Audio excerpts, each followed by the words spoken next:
My name is Jessica Menold, and I am a co-founder of AMPARO.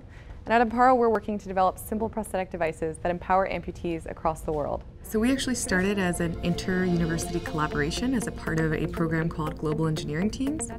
And we were just tasked with solving for 6 months for our course credit. They just were like, oh, make prosthetic legs more accessible to amputees. And so to be honest, we started off like, oh, we're gonna design some cool component, like a footer, like it'd be so much fun. I don't even know if we thought about the socket at all. It isn't sexy. It's a really complex matter. And so personally, I was like, no, I don't want to redesign that. But I think it was a matter of really empathizing with the amputees and the technicians and realizing that this actually was kind of the bottleneck in developing prosthetic devices. So once we all realized that, I think we were pretty committed to redeveloping the socket.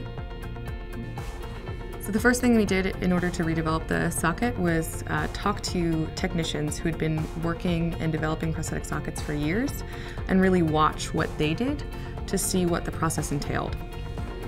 And the thing that kept driving our design process was creating a prosthetic socket that could be mostly standard. So creating almost like a bulk shape, but then it could be remolded really simply and shaped to fit the amputee, so that we're cutting off 65% of the steps. So it's much less complex. It takes infinite less time.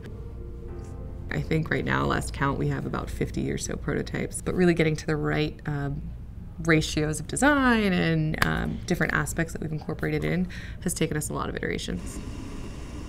So the key to our design is that we're using thermoplastic that can be reheated, remolded, and most importantly shaped directly to the amputee's leg. So it's a direct molding technology, and that really allows us, very similar to a mouth guard, to quickly boil and shape our limb. We just had an amputee actually come into our office and in less than 2 hours be able to walk right out on our leg. So we have a product ready to go. So for us, the next steps are clinical trials in Brazil. We have quite a few technical challenges ahead of us, and what they all have to do with is really just standardizing our process.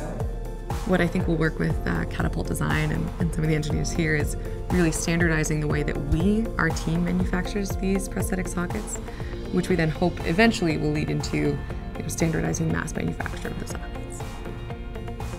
Whenever we meet an amputee, either in South Africa, Brazil, even in the United States, I think the ability to walk without crutches is just something that if you have 2 legs, you take for granted. And so for me, even if it's just 30 amputees that we give legs to, that would be totally worth it. This is the prosthetic socket. It connects the human to the artificial.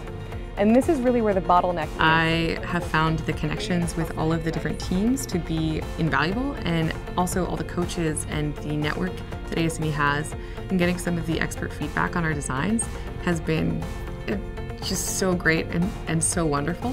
Just tapping into that network and it really feeling like a family of support has been great for AMPARO.